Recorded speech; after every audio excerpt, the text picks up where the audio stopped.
December 23, 2024. My phone buzzed during a conference call with our Singapore office. Jordan, we need to talk about New Year's. My brother Marcus's voice carried that particular tone, the one reserved for explaining why I wasn't quite good enough for something. I muted my video. What's up? So, Vanessa and I are hosting this year. Really stepping it up. We rented the penthouse at the Sterling, hired a private chef, the whole thing. He paused. My boss Derek Chin is coming. You know, the regional VP I've been telling you about? The one who's probably promoting me to director next quarter. That's great, Marcus. Congratulations. Right, so here's the thing. Another pause. Maybe you should skip this year. It would be awkward, you know? Derek's bringing his wife, they're super sophisticated. They summer in the Hamptons, winter in Aspen. And when people ask what you do, I kept my voice neutral. What about what I do? Come on, Jordan. You're an administrative coordinator at some government contractor nobody's heard of. No offense, but when everyone else is talking about their careers, their companies, their success, I just don't want the vibe killed. Mom and Dad are fine with it. Actually, Mom suggested it. Of course she did. You work in a cubicle, right? Like basic office work? Filing and scheduling. He didn't wait for an answer. Derek Chin oversees $340 million in cloud infrastructure projects. Vanessa just made partner at her law firm. My college roommate sold his startup for $80 million. Your job would just be embarrassing. Through my office window I could see the Washington Monument. My assistant knocked softly, holding up a folder marked Classified Top Secret. I understand, I said quietly. You're not mad. No, Marcus. Have a great party. You're the best little brother. We'll do something in January, just us. Maybe grab burgers or something low-key. I ended the call and unmuted my video. Apologies, everyone. Where were we on the Malaysian government contract? Let me take you back 3 years to help you understand how we got here. I graduated MIT at 20 with degrees in computer science and electrical engineering. Not because I was some prodigy, I just tested out of prerequisites and took heavy course loads. While Marcus was pledging his fraternity and networking at Mixers, I was building quantum encryption algorithms in the lab. Marcus went to a state school.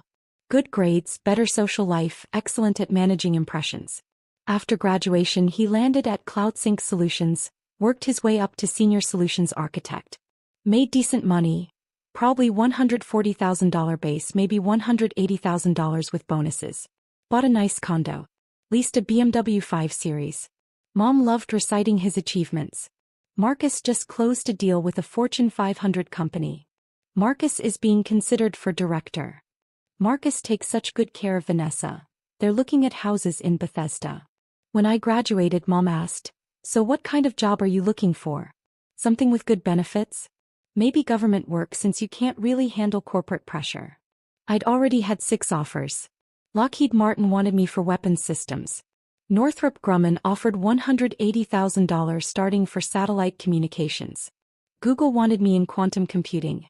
Instead, I accepted a position at Cipher Dynamics, a defense contractor nobody's heard of because we don't advertise.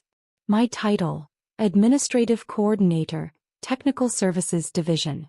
My actual job: designing unhackable communication systems for people whose names you'll never know. My starting salary: $240,000 base. Plus stock options. My security clearance level: TS/SCI with special compartmented access that meant I couldn't tell my family what I actually did. Or where I actually worked. Or who I actually worked for. Mom saw administrative coordinator and stopped asking questions. Marcus saw government contractor and made assumptions about beige cubicles and GS7 pay scales. Dad saw that I didn't lease a flashy car or wear designer suits and decided I was still figuring things out. I didn't correct them. Partly because my NDA was ironclad. Partly because I was curious how long it would take them to ask real questions. 3 years later I had my answer: they never would. By age 23, I designed the encryption protocol now used by the State Department for classified diplomatic communications. The contract was worth $53 million over 5 years. My bonus alone was $3.2 million. I bought a house. Not in the suburbs.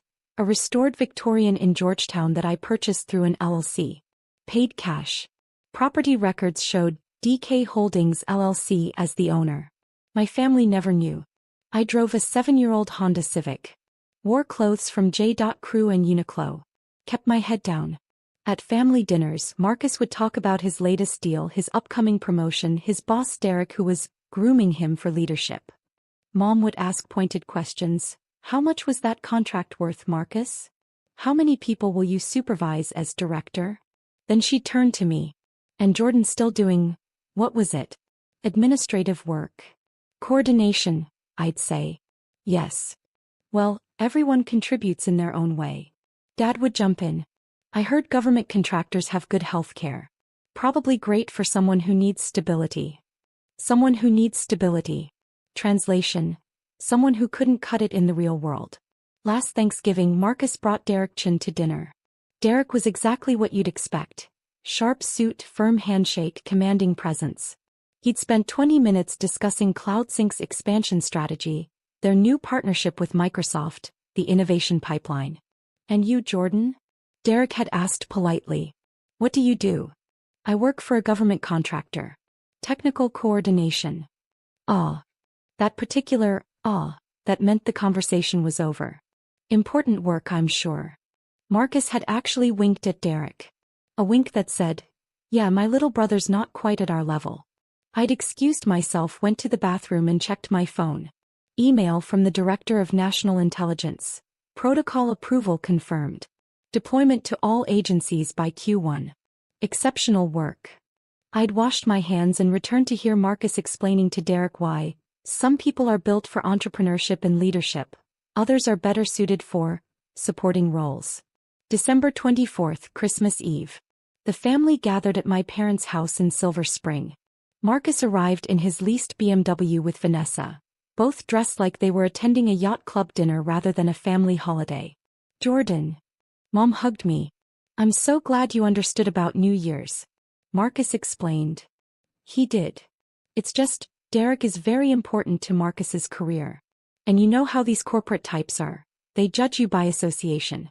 Having someone there who's just doing basic administrative work. I understand, Mom. Dad clapped me on the shoulder. Maybe next year you'll have something better to talk about. Have you thought about going back for an MBA? Marcus's connections might be able to help you get into a decent program. Marcus's connections. I had 3 graduate degrees I'd never mentioned. MIT had offered me a full doctorate with funding. I turned it down for the job. Dinner was the Marcus show. His upcoming promotion. The Sterling penthouse rental, $8,500 for one night, which he mentioned twice. The private chef, another $3,000. Derek Chen's importance, mentioned at least 8 times. The guest list, all high achievers naturally. We even hired a professional photographer, Vanessa added. For social media. You know how important personal branding is. I'd nodded along, eating turkey, letting them perform. After dinner, Marcus pulled me aside. You're really okay with skipping New Year's? Absolutely. Because I can feel you being weird about it. I'm not being weird, Marcus. I hope you have a great time. He studied my face. You know what your problem is. You never pushed yourself. You took the safe route, government job, steady paycheck, no ambition. Look at me, I took risks, networked, climbed the ladder. That's the difference between us. I could have told him that the government contractor nobody's heard of had $2.8 billion in active contracts. That my current project was designing the communication infrastructure for a classified satellite network. That my stock options were worth $12 million investing next quarter. Instead I said, you're probably right. He'd smiled, satisfied. I'm telling you this because I care. Maybe the new year is when you finally push yourself. December 31st. While Marcus hosted his party at the Sterling I worked, our Singapore office needed approval on protocol modifications. There was a deadline issue with the Australian Defence Force contract. And I had a board meeting scheduled for January 3rd that needed preparation. Yes, board meeting. Because 2 years ago, Cipher Dynamics had promoted me to Chief Technology Officer. At 23, I became the youngest C-suite executive in the defense contracting sector. My salary jumped to $480,000 base. My total compensation package, including stock and bonuses, was $2.1 million annually. I also joined the board of directors. Not as an observer. As a voting member with equity stake. I hadn't told my family. Partly because of the security clearances, I genuinely couldn't discuss most of my work. Partly because I was conducting an experiment. How long could successful people who claimed to love me remain completely incurious about my actual life? 3 years. The answer was 3 years. At 11:47 p.m. my phone buzzed. Marcus from the party. Happy almost New Year, bro. Sorry you couldn't make it. Derek just said I'm definitely getting director. Best night ever. I texted back. Congratulations. Well deserved. At midnight I toasted with my cat, reviewed the Malaysian contract one more time and went to bed. January 2nd. My assistant Sarah knocked on my office door. Your 2 p.m. is here early. Derek Chin from CloudSync Solutions. I looked up from the classified brief I was reviewing. Derek Chin. Sir. He's your brother's boss, right? He seemed anxious when he saw the board meeting agenda and realized you're the CTO he'd be presenting to. Give me 5 minutes. Offer him coffee. I pulled up CloudSync's file. They were pitching to become our cloud infrastructure vendor. A 3-year contract worth $127 million.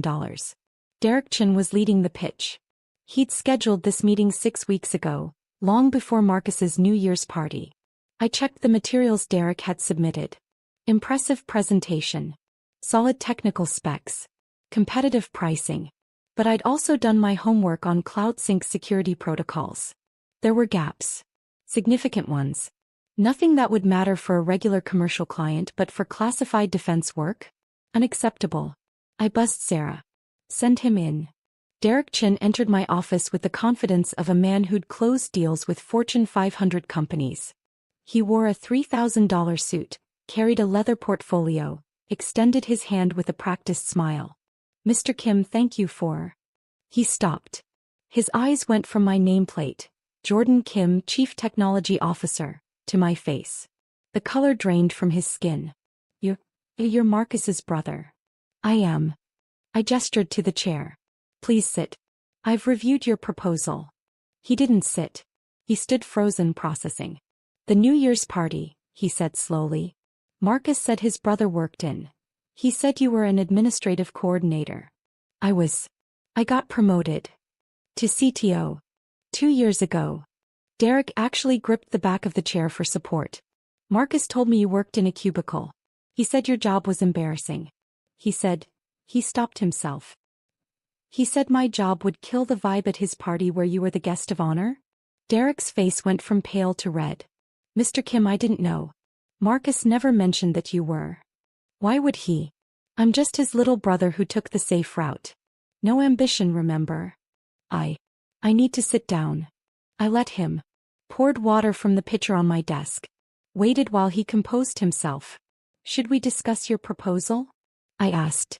Mr. Kim, I'm so sorry. If I'd known that you were. Derek. I used my boardroom voice, the one that made generals listen. The party doesn't matter. Your proposal does. And unfortunately, I've identified 17 critical security vulnerabilities in your infrastructure design that make CloudSync unsuitable for classified defense contracts. His face fell further. 17. I turned my monitor so he could see my notes. Your encryption protocols are industry standard for commercial use. But we're not commercial. We handle communications that, if compromised, could destabilize governments. Your multi-factor authentication is good. Ours needs to be unhackable. Your data segregation is acceptable. We need absolute compartmentalization that your current architecture can't provide. Derek stared at the screen. We could modify. You'd need to rebuild from the ground up. The cost would eliminate your competitive pricing. And honestly, you don't have personnel with the security clearances required to even work on the modifications. He sat back. $127 million contract. Gone. I'm afraid so. Silence filled my office. Through the window, the winter sun glinted off the Potomac. Does Marcus know? Derek finally asked. What you actually do? No. Why not? He never asked. Derek processed this. He talks about you sometimes. Always with this condescension. My little brother's still figuring things out. Some people peak in school but can't handle the real world. We all thought, you were struggling. I know what you thought. Mr. Kim, I need to tell you something. Derek leaned forward. Marcus has been positioning himself for director. Part of his pitch to me was that he comes from a family of high achievers, that success is in his DNA. He specifically contrasted himself with you. Said having a brother who settled for mediocrity made him even more driven to excel. Used me as a cautionary tale. Perfect. He also, Derek continued, looking deeply uncomfortable, told me that he sometimes gives you career advice. Tries to inspire you to aim higher. He did mention an MBA program. Jesus. Derek put his head in his hands. Mr. Kim, Jordan, I'm so sorry. The way he talked about you at dinner, at the party, in the office. If I'd known you were a C-level executive at one of the most elite defense contractors in the country, you would have what? Treated me differently. I would have stopped him from being so publicly disrespectful to someone who's accomplished more by 23 than most people do in entire careers. I almost felt bad for Derek. He looked genuinely mortified. Here's what's going to happen, I said. I'm rejecting CloudSync's proposal. It's not personal. Your security architecture genuinely doesn't meet our requirements. I'll send you detailed notes on why. Maybe you can use them to improve for other clients. I understand. As for Marcus, that's between me and my family. What happened at your New Year's party, what he said in your office, that's not your responsibility. But the promotion he's expecting, is that based on merit or on assuming he'd bring in this contract? Derek winced. Partly the contract. He's good at his job, but landing Cipher Dynamics was going to be his big win. Proof he could close major deals. Then evaluate him on his actual merit, not on a contract he didn't close. Fair enough. Derek stood. For what it's worth, I think your brother is about to learn a very hard lesson about assumptions. January 3rd, 2 p.m. The quarterly board meeting. Our conference room seated 18. 15 board members, CEO Patricia Winters, CFO James Morton, and me. The room was designed to impress. Panoramic views, technology that cost more than Marcus's annual salary, furniture that whispered power. Patricia called the meeting to order. We'll start with Derek Chen's presentation, then move to contract approvals. Derek entered, saw me sitting at the head of the table in my board seat, and nodded professionally. He'd clearly processed everything overnight. Then Marcus walked in behind him. My brother was carrying Derek's materials, playing assistant. He wore his best suit, had a leather folder, looked ready to impress. He saw the board members. Saw the room. Saw Derek take a seat at the presentation end. Then he saw me. I watched his brain try to process it. His little brother Jordan. Sitting at the board table. In a $4,000 Tom Ford suit I'd bought specifically for board meetings. With a nameplate that read, Jordan Kim, C2 board member. The leather folder slipped from his hands. Marcus. Derek's voice was quiet. Why don't you wait outside? You said I could observe the pitch. You said it would be good experience for.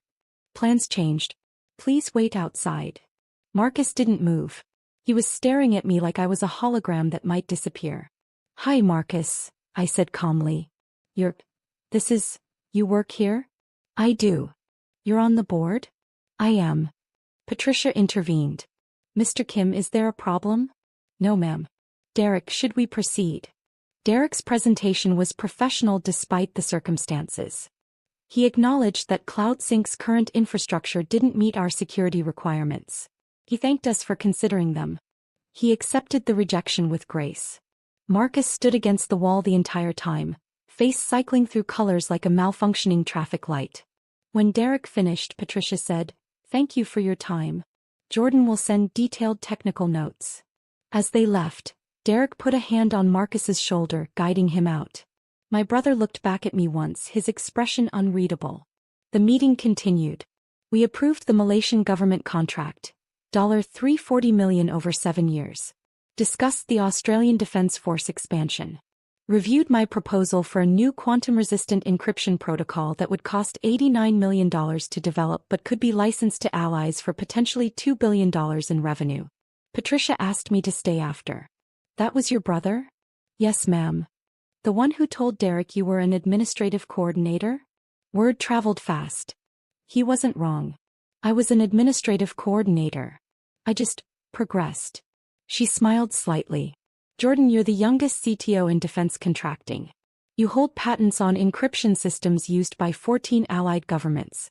Your work is literally keeping people alive in war zones. And your family thinks you work in a cubicle. They never asked what I actually did. You never told them. No, ma'am. Why not? I thought about it. I wanted to see if they loved me enough to be curious. Turns out the answer was no. Patricia, who'd served as deputy director of the NSA before joining Cipher Dynamics, nodded slowly. My father told me women couldn't handle executive pressure. When I made deputy director, I didn't tell him. I wanted him to ask about my life to show interest. He never did. What happened? He read about my appointment in the Washington Post. Called to congratulate me. I told him congratulations were 15 years too late. My phone started ringing at 4:47 p.m. Marcus, 23 missed calls. Mom, 16 missed calls. Dad, 8 missed calls. Vanessa, 5 missed calls. The voicemails were spectacular. Marcus, what the F you, Jordan? You're a CTO? You're on the board? Do you know what you just did to me? Derek is furious. He thinks I lied about you. Call me back. Mom, Jordan, Marcus is very upset. He says you embarrassed him in front of his boss. Why didn't you tell us about your job? We could have been so proud. Call me immediately. Dad, son, we need to talk about this situation with Marcus. He's saying you sabotaged his career. That can't be true, right? I didn't call back. Instead, I finished my work, had dinner with my actual friends, colleagues who knew exactly what I did and were impressed by it, and went home to my Georgetown house. At 9:30 p.m. my doorbell rang. Marcus stood on my porch, Vanessa behind him. He looked like he'd aged 5 years in 7 hours. We need to talk. I let them in. Vanessa immediately started examining my house. The original woodwork I'd restored, the art I'd collected, the furniture that cost more than her law firm's salary suggested she could afford. How long? Marcus asked. How long what? How long have you been CTO? How long have you lived here? How long have you been, whatever you are? CTO for 2 years. Lived here for 3. Been designing classified communication systems since I graduated MIT. MIT? You went to MIT? I did. Vanessa was looking at a photo on my bookshelf. Me with Patricia Winters and the Secretary of Defense at a White House ceremony. Is that the president? Former president. That was 2 years ago. Marcus sat down heavily. You let us think you were a failure. I let you assume. There's a difference. You never corrected us. Marcus, you never asked. In 3 years you never once said, hey Jordan, tell me about your actual work. You saw my title and made assumptions. You decided I was embarrassing. You uninvited me from New Year's because my job would kill the vibe. I didn't know. You didn't want to know. None of you did. It was easier to have a family failure to contrast yourselves against. I was your cautionary tale. Vanessa cut in. This is vindictive. You deliberately made Marcus look bad in front of his boss. No. Derek scheduled that meeting 6 weeks ago to pitch his company for a contract. I reviewed the proposal and rejected it based on technical security requirements that CloudSync cannot meet. That's my job. Marcus being there was coincidence. Bullshit, Marcus snapped. You knew he worked for Derek. You could have warned me, prepared me. Like you warned me before uninviting me from New Year's? Like you prepared me before telling Derek I was embarrassing? He had no answer for that. Here's what's actually happening, I continued. You're upset because your carefully constructed narrative just collapsed. The brother you used to make yourself look ambitious is actually more successful than you'll probably ever be. The job you mocked pays 4 times what you make. The life you assumed was mediocre is extraordinary.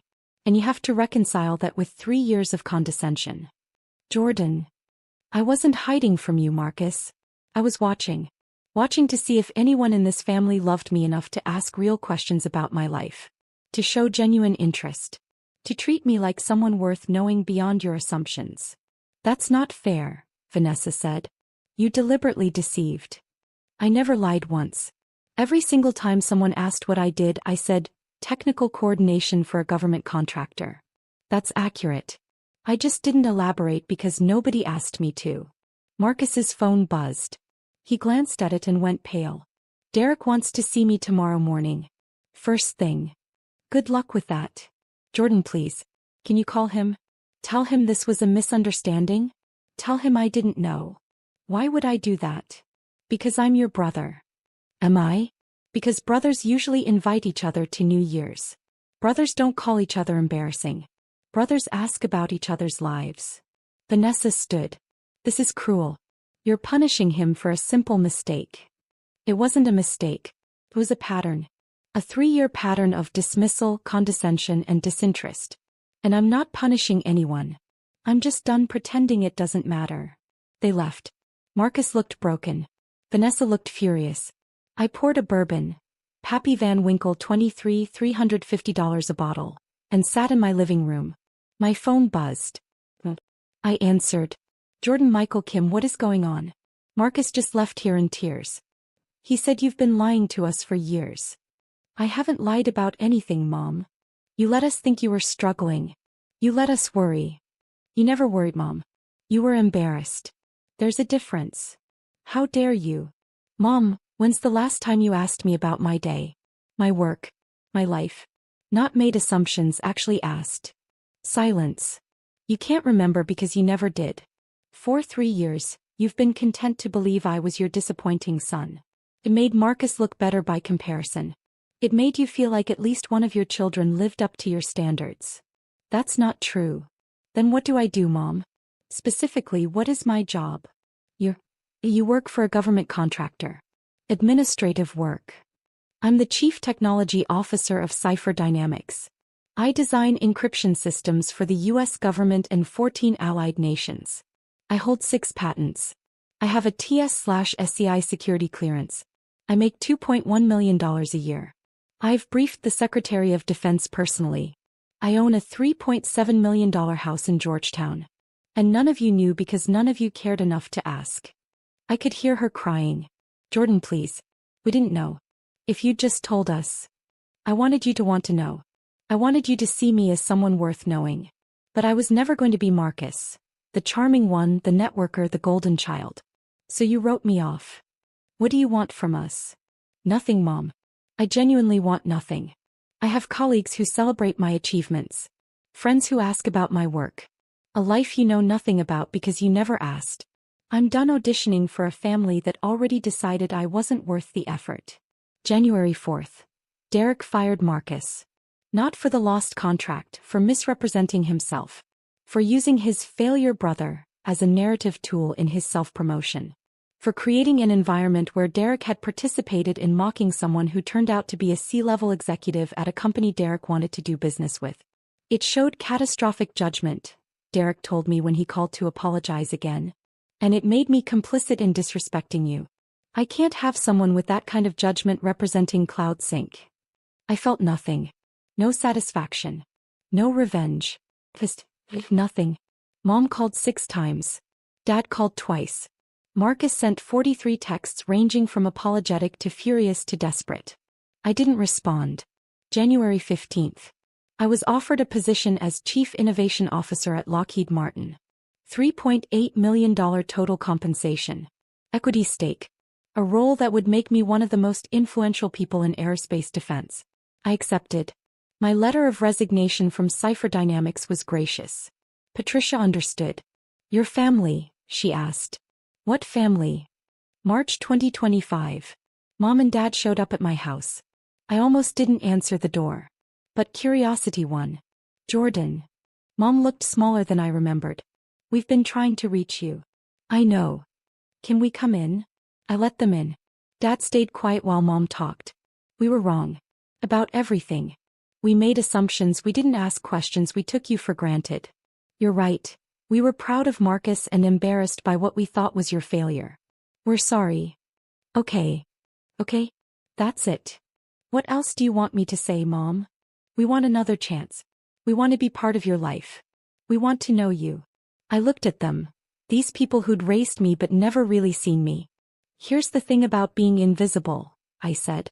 You get used to it. You build a life without witnesses. You learn that your achievements matter whether or not they're acknowledged.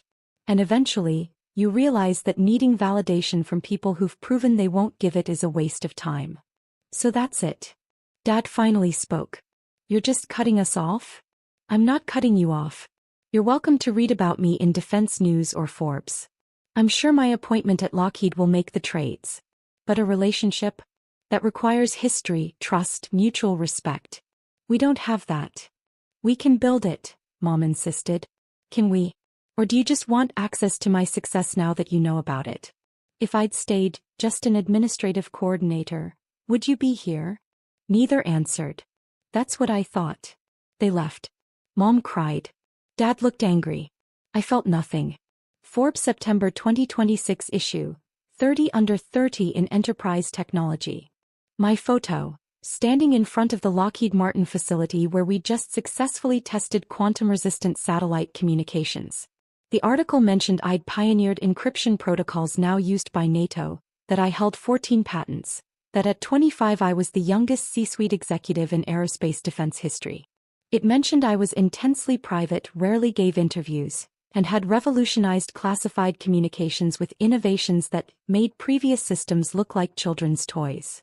It didn't mention my family. Because when the reporter asked, I said, I don't have one. Marcus tried to connect on LinkedIn. I declined. Mom sent the Forbes article to distant relatives with a note. So proud of Jordan. I never responded. At my housewarming party, I'd bought a second property in McLean for $4.2 million. My colleagues toasted me. Patricia was there. The Lockheed CEO. 3 senators. The former Secretary of Defense. Someone asked if my family was coming. This is my family, I said, gesturing to the room. The people who saw what I was building and cared enough to be part of it. Later, on my terrace overlooking the Potomac, Patricia asked, any regrets? I thought about Marcus at that board meeting, his face when he realized what I was. Mom crying on the phone. Dad's anger. No, I said. You can't regret cutting out people who were never really there to begin with. Cold, she observed. Honest, I corrected. My phone buzzed. Marcus again from a new number.